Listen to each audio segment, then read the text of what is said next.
राज्य सरकार द्वारा संविदा कर्मचारियों के अडॉप्शन की प्रक्रिया में अपात्र संविदा कर्मचारियों को आयु, संतान, स्वास्थ्य और चरित्र प्रमाण पत्र संबंधी छूट दी गई। कई विभागों के द्वारा अपने संविदा कर्मचारियों के इस संबंध में आदेश भी जारी कर दिए गए, लेकिन शिक्षा विभाग के द्वारा अभी इस संबंध में कोई आदेश जारी नहीं किया गया जिससे कि अपात्र संविदा कर्मचारियों का अडॉप्शन हो सके। इस संबंध में पंचायत सहायक पैरा टीचर्स के द्वारा जयपुर और बीकानेर में कई बार चक्कर लगाए जा रहे हैं, लेकिन उनके आदेश नहीं हो पा रहे हैं। इसी संबंध में प्रवीण जसरापुर प्रदेश अध्यक्ष राजस्थान विद्यार्थी मित्र पंचायत सहायक संघ के द्वारा आज बताया गया कि उनके आदेश किस प्रकार से और कब जारी होने वाले हैं। उन्होंने लिखा है, राहत के साथ साथ खुशखबरी। 20 तारीख से अथक प्रयास के बाद माननीय शिक्षा मंत्री बी.डी. कल्ला जी, माननीय राज्य शिक्षा मंत्री जायदा खान जी से फाइल को अप्रूवल करवाकर आज ACS P.K. गोयल साहब के ऑफिस में पहुंचा दिया गया। P.K. गोयल साहब आज छुट्टी पर हैं। अगर शाम तक बैठ गए तो आपके आदेश आज ही बीकानेर निकल जाएंगे। अगर आज नहीं तो 27 तारीख को हर हालत में बीकानेर पहुंच जाएंगे। कोई साथी चिंता न करे और घबराए नहीं। उन्होंने बताया कि 20 तारीख से लगातार इस संबंध में प्रयास किए जा रहे हैं कि उनके आदेश हो पाएँ। इसी प्रयास की प्रक्रिया में बी.डी. कल्ला शिक्षा मंत्री और राज्य शिक्षा मंत्री जायदा खान जी से फाइल को अप्रूवल मिल गया है और वो फाइल अतिरिक्त मुख्य सचिव P.K. गोयल साहब के पास पर पहुँच गई है।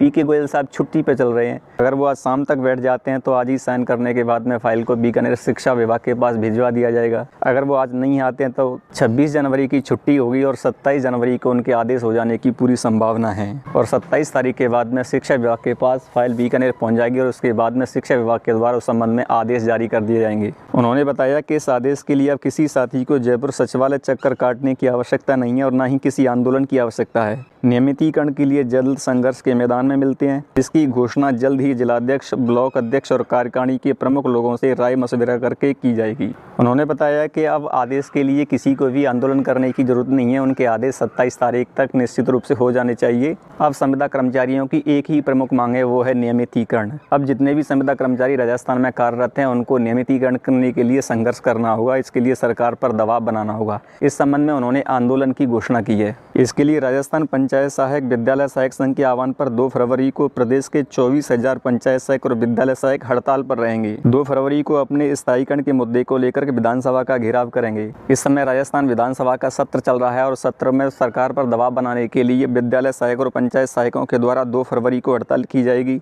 और विधानसभा का घेराव किया जाएगा, जिससे कि सरकार के द्वारा नियमितीकरण के आदेश जारी किए जा सकें। विद्यालय सहायक संघ के प्रदेश अध्यक्ष नरेंद्र चौधरी और पंचायत सहायक संघ के संयोजक रामजीत पटेल ने संयुक्त रूप से आंदोलन की घोषणा की है।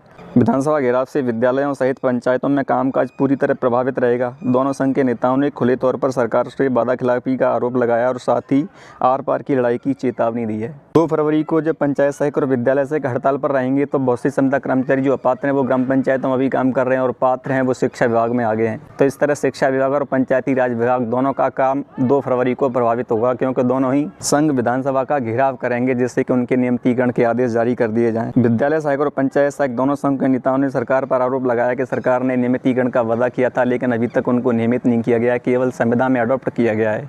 अब सरकार को नियमितीकरण का आदेश जारी किया जाना चाहिए। इसके लिए 2 फरवरी से वो आंदोलन की प्रक्रिया में राजस्थान में हड़ताल पर रहेंगे। 10 फरवरी को राजस्थान सरकार के द्वारा बजट पारित किया जा रहा है, तो संभव है सरकार के द्वारा बजट में इनसे संबंधित कोई घोषणा की जाए। इससे पहले ही संघों के द्वारा सरकार पर दबाव बनाने के लिए आंदोलन की घोषणा की जा रही है। अब देखने वाली बात यह होगी कि बजट में सरकार इनके लिए कुछ करती है या उनको इसी प्रकार से छोड़ करके चली जाती है। ये बजट में ही पता चलेगा।